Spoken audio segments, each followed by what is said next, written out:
ఇంతకుముందు చెప్పినా కదా బైపోలార్ డిసార్డర్ అంటారు దాన్ని. పొద్దున ఒక మాట సాయంత్రం ఒక మాట. బైపోలార్ డిసార్డర్ అంటే మెంటల్ డిసార్డర్ అదొకటి. అంటే పొద్దున ఒక మాట మాడతారు, పొద్దున ఒక ఆవేశంగా ఉంటారు, సాయంత్రం రానువా మా అసెంబ్లీకి రా అంటారు. నిన్ననే రెండు మాట్లాడండి, మరి అసెంబ్లీకి రండి మాకు వచ్చి అడ్వైజ్ ఇవ్వండి అని చెప్పిండు. మేము మీకు పూర్తిగా గౌరవం ఇస్తాం అన్నాడు. ఫస్ట్ ఆఫ్ ఆల్ ఒక ముఖ్యమంత్రి అసెంబ్లీలో 3-4 సార్లు ఇప్పటికి నేను మీకు గౌరవం ఇస్తా అంటే ఏంది అన్నట్టు? అంటే నువ్వు గౌరవించట్లేదు అన్నట్టే కదా, నువ్వు పద్ధతిగా ప్రవర్తించట్లేదు అన్నట్టే కదా, మూర్ఖంగా చిల్లరగా ప్రవర్తిస్తున్నావు అన్నట్టే కదా.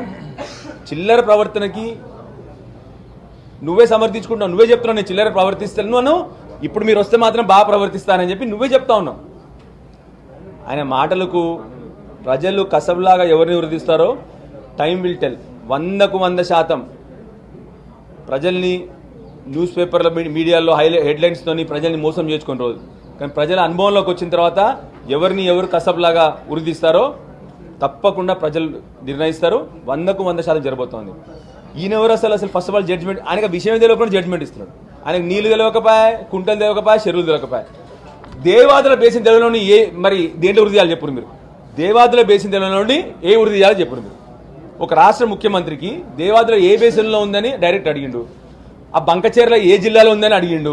వాళ్ళేమో బంకచేర్లకు పోయి పర్మిషన్ తెచ్చుకున్నారు. అప్పుడు బంకచేర్ల ఏ జిల్లాలో ఉందండి అని అడుగుతున్నాడు. నేను మీ లైవ్గా మీ కెమెరాల ముందు అడిగింది నేను కానీ మీరు చూపెట్టిందే నేను చెప్తున్నా. అట్లాంటి వాడిని ఏ వృద్ధి చేయాలో ఆయనే నిర్ణయించుకోండి. మేము మాత్రం ఎవరిని వృద్ధి చేయమని చెప్పము, ఎందుకంటే అది మా సంస్కారం కాదు.